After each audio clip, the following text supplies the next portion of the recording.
खबर शामिल करते हैं साहिवाल से हमारे C1 न्यूज़ के divisional bureau chief Zain Shabbir से। DIG central zone motorway Mohammad Saleem ने कहा है कि धुंध की सूरत में गैर ज़रूरी सफ़र से इज्तनाब करें और अपनी सेफ्टी को यकीनी बनाएं। Sahiwal inspector general national highway and motorway police इनाम गनी के अहकामात की रोशनी में motorway police beat number 16 Chichawatni में धुंध के हवाले से मौसर ब्रीफिंग और इन्फोर्समेंट मुहिम जारी है।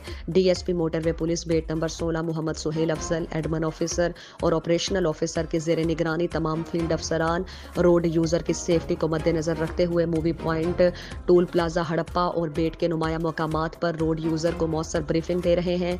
पीएसवी और एचटीवी गाड़ियों की फोक लाइट्स को चेक किया जा रहा है। इसके अलावा स्लूमिंग व्हीकल, साइकिल, मोटरसाइकिल, चिंचे रिक्शा, गधा गाड़ियों और ट्रैक्टर ट्रॉलियों के पीछे रिफ्लेक्टर स्टिकर भी लगाए जा रहे हैं ताकि धुंध की सूरत में होने वाले हादिसात और नुकसानात से बचा जा सके।